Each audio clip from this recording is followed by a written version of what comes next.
Hello everyone, welcome back to this playthrough of the German solo mode of Enemy Action Kharkov. It's time for our second German impulse. I know it's like ages since our last impulse, because the Soviets have so many units, they have so much to do, and there are so many rules dealing with how they will move and attack and stuff, so it seems like it takes forever to get an impulse, but that's the way these games are. So let's see what we can do. First of all, let's review our hand of cards.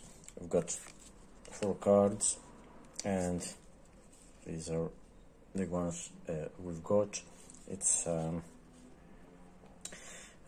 for the 48th Panzer Corps, these guys over here, the XL Corps, the 40th Corps, okay, the 3rd Corps, which quite valiantly held Izium, and of course for this long guy, the 57th Corps, this lone infantry unit, and we can only play 1 card, and of course it's a tough decision how we're going to best make our move and be in the position to hold on the Soviet assault. Okay, let's see. Let me tell you what I think I will do. And of course, it's just my second time playing this game, and part of the purpose of making these videos is discuss stuff with you, show you the rules, and discuss some things that may come up in the rules, and not so much as to win. The main point is having fun always. Okay, let's start with these guys, the 40th Corps. I mean, they are unscathed so far. The units are intact. They're on the German map edge, so that means that they're always in supply. They're outside the barrage line, and I mean, they're fairly well placed, let's say, within striking distance of Slavyansk, and they're quite powerful. They're more than 7, 8, let me see, it's 10 combat strength there, so it's very difficult to, get attacked in force. What I would tempted to do, would be tempted to do, was use them and attack, and probably that just a 1-step unit, and maybe force it to, retreat, or even eliminate it, so as to secure this area of the front.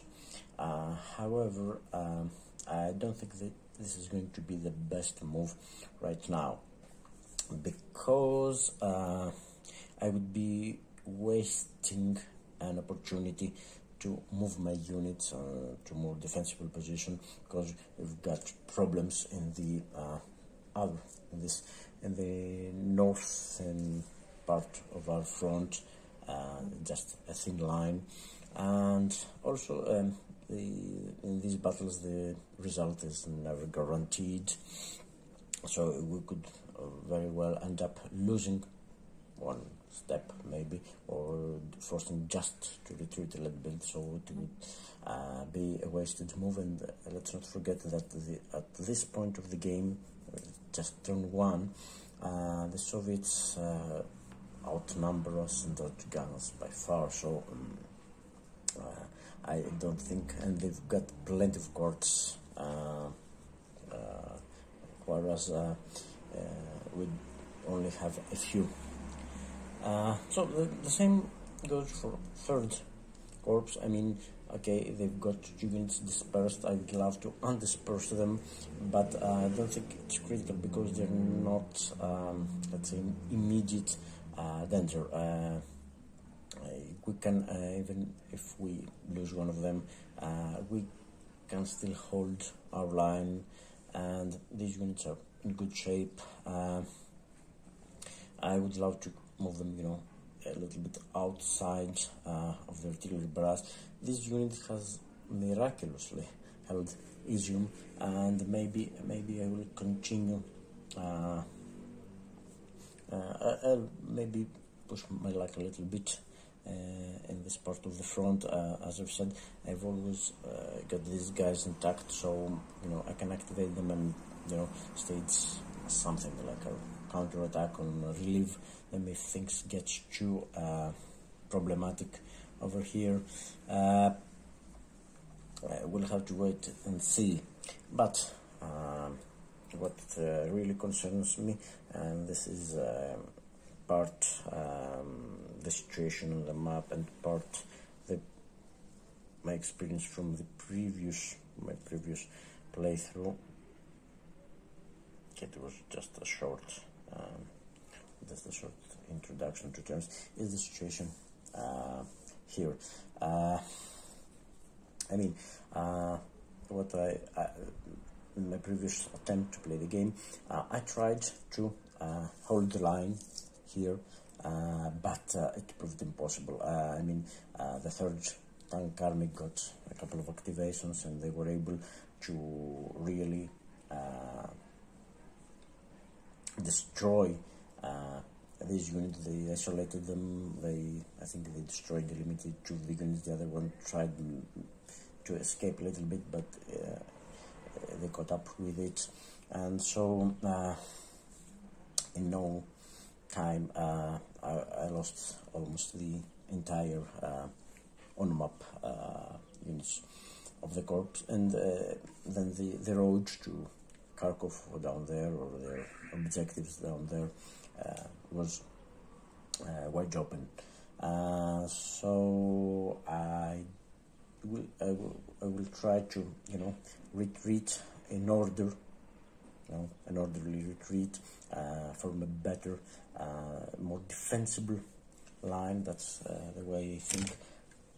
Sorry, that's the way I think I will do it. And of course, it can't happen in just one activation.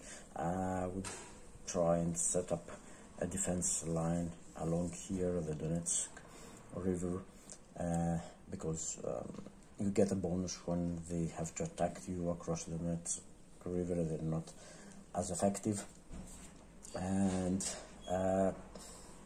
that's about what I will try to do. Of course, there are no guarantees of success. Okay, but I have tried, fighting, resisting, defending the line as it is, and it proved quite a dramatic experience. So let's try something different this time. I think things are quite straightforward. We play this. I forgot to mention that about Corp Browse. It was the copy that was activated in our last activation. So even if we were holding a card in our hand for Corp Browse, we wouldn't be able to play it in no consecutive activation. But so we activate, so we can deploy. We've got no reserves to deploy, but that's not what I wanted to do anyway. So we're going to activate all units in the 48th corps. And okay, let me get this card to the primary discard over there, and let's start moving. With the player, so it doesn't matter in which order we move our units. So okay, let's start this guy here. Let me remind you that you have to pay an extra movement point to exit an enemy zone of control. Of course, no zone control to zone control. So what I'm going to do is go here, which got 2, one to exit and one for clear. That's 2, that's 3, that's 4, that's 5, and that's 6. So I got this guy here inside Volchansk, and of course he can't go any further. We're outside the artillery barrage zone, and it's a town, so the towns are more defensible. They also absorb one hit, so I have just improved his chances, this guy's chances of survival. Let's go to the other unit.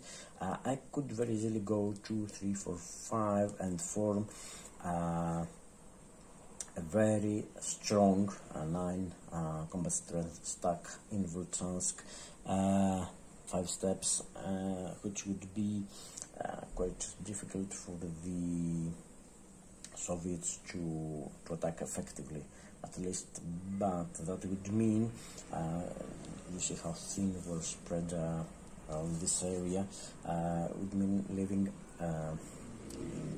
quite a few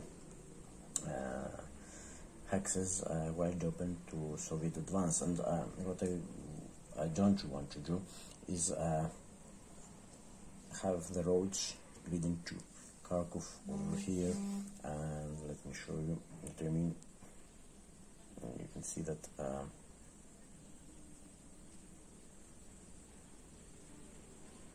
these roads lead south and straight into Kharkov. So if and the same goes for this road here too, but we'll come back to that road later. And so if I were to stack the unit here, then its zone of control wouldn't extend to that road, and the bridge and the river would be quite unprotected, and there's no guarantee that the Soviets won't get a second activation. It can and it has happened, will happen. So if the third tank army, if the road is wide open and they get a second 2 activations in a row, they could very easily get into Kharkov, which would have the unfortunate effect of losing us valuable victory points, and would also mess up our supply lines, and would put our units in a position that would be then they would be in danger of surround. They would very easily become surrounded and not annihilate, but they would have a hard time indeed. So what I think, what I will do, I will get my unit here along this road, so that to cut off this approach. Maybe I will see what hex is better. And also I forgot to mention that moving this unit here also has the added effect that we have we're controlling these hexes. We can go through here, so we have kind of a line. So let me go back to this guy here, and let's see, it's 2, it's 3, 4, 5, 6. We can get him here, or we can go 5, 6 and still hold the line outside barrage, but I don't think I want to do that. I mean, this position, I mean, is closer to this unit. Maybe it will have some effect. It covers a little bit more area, let's say, with its zone of control, but I'm not too happy about it, because they can, it means letting the Soviets go quite near, and it's tricky. We'll have to retreat across the river there, and I would prefer to control the bridge, and I mean have already a very easy way to retreat into Kharkov if need be. Yeah, so I'll take my chances to go there. So that's 2, exit zone clear, that's 3, that's 4, that's 5 and 6, and yeah, and it's ready to go into Kharkov next move if need be. And last, this unit is the same. I could get it here, but that means that then no one would be guarding this approach. I mean, that's a bit of a gamble actually, because these red units here, the 6th Army and of course these Popov units, are part of the Voronezh, Southwest Front, so they will move towards, they prefer to move towards their objective marker over there, whereas these units, the orange colored units, will move towards the Voronezh, which is right outside Kharkov, Zmiev. They'll move towards, let me show you. They will move, that's better, they will move, trying to move here. So if I got my unit 2, 3, 4, 5, 6, or 2, 3, 4, 5, 6, yeah, that would be possible too. If I get him here or here, means that this road then would be wide open to any opportunistic move by the Soviet Army. Okay, the Southwest Front is here, they will gravitate to it, but according to the rules, to the methods, if they can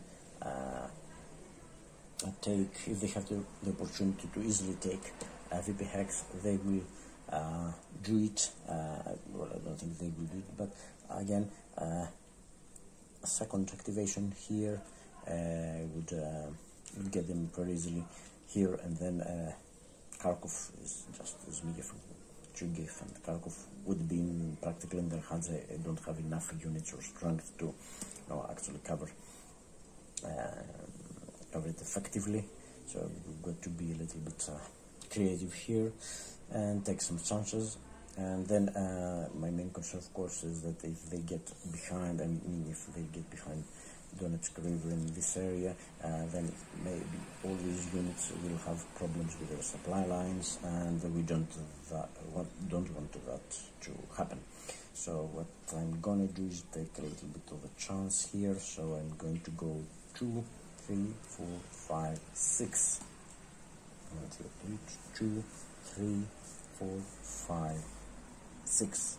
So we're outside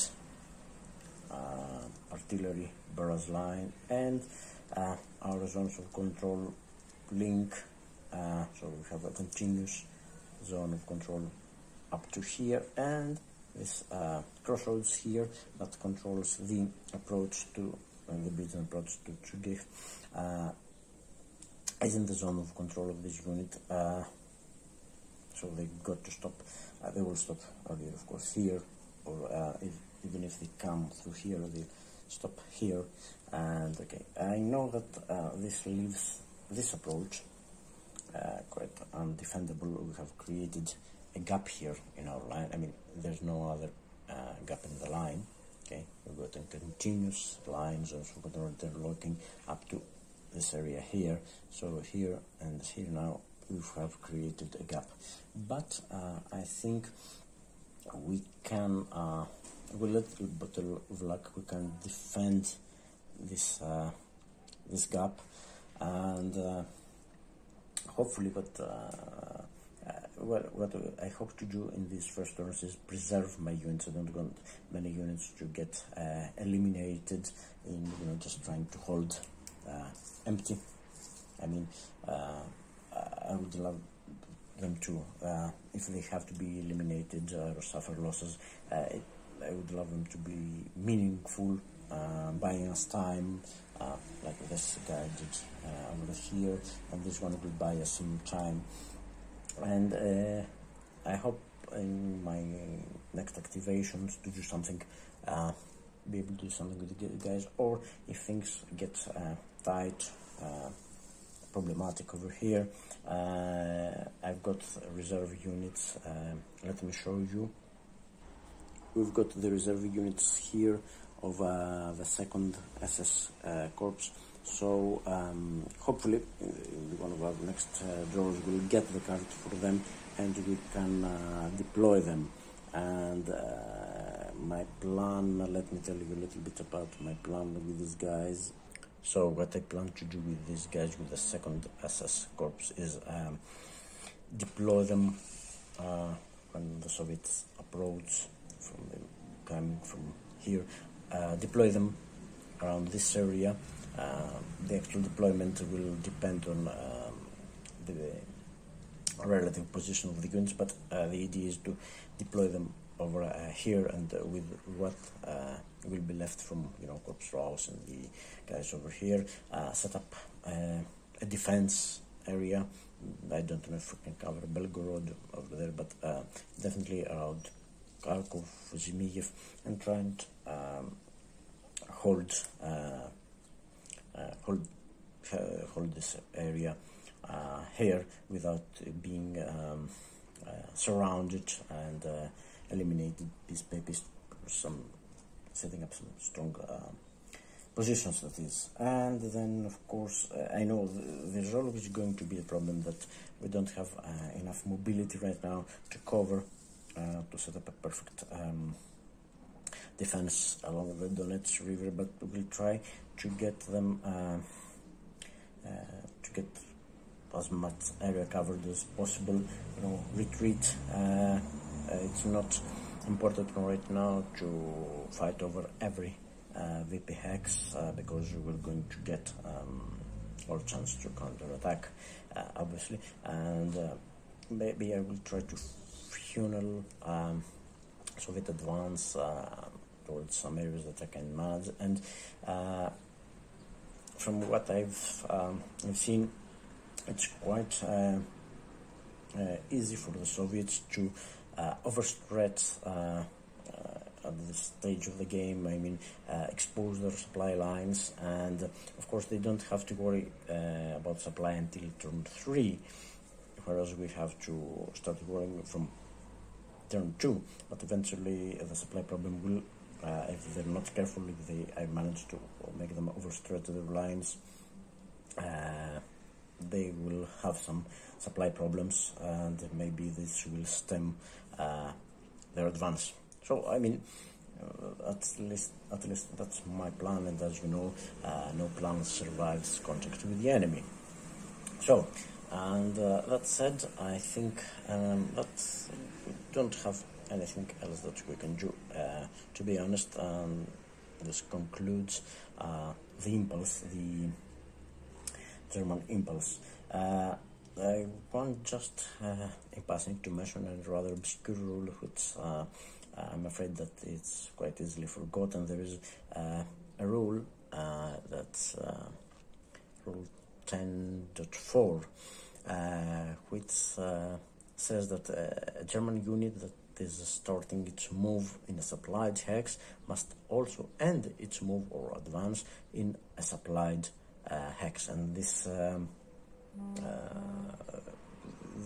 this applies even from turn 1. I mean, we don't have a problem right here. The supply lines are coming from here and from here, so we don't have this problem. But we would have a problem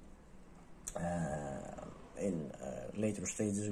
It's a rule which I think it's very easy to overlook, so we'll have to be extra careful when we move our units too.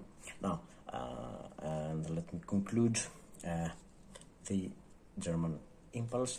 First, let me get the activated counter. I will put it on the calendar, and it goes that, so we have activated, and out goes Raus. So that means that our next impulse, we can, if we wish to, and of course if we've got the card, to activate Corps Raus. And last but not least, and quite important, we draw another card from the draw pile. And yes, that's the new card that we'll have in our hand next for our next impulse. Second, SS Panzer Corps, the guys I've showed you before, they will be joining us. And yeah, if the Soviet impulse goes reasonably well, for us.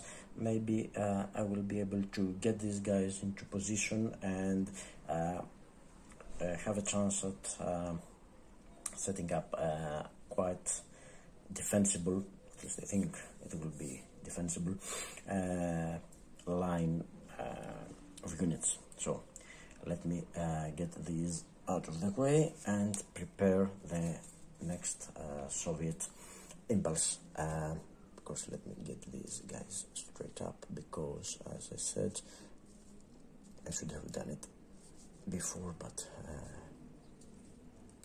no point, since they can have consecutive activations.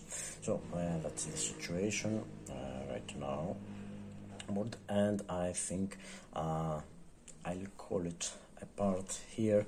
I have decided to keep my videos on the short side, I mean rather around half an hour each. That's mainly because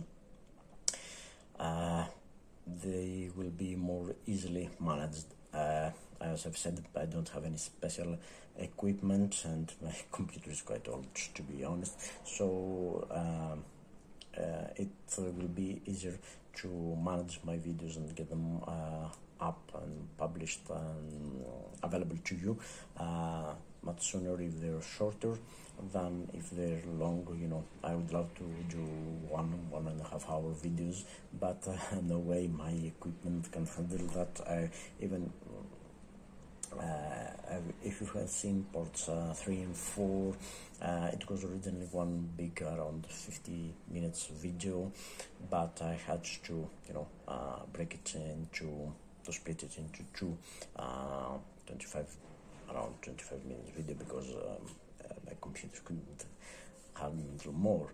So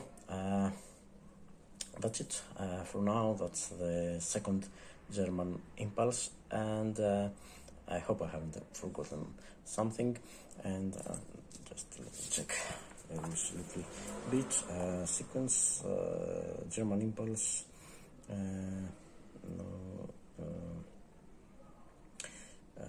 attacks, no attacks, of course, no IP markers, because all the course units remain. I don't have any dispersed units in this corps, I mean the course that was activated, and that's it.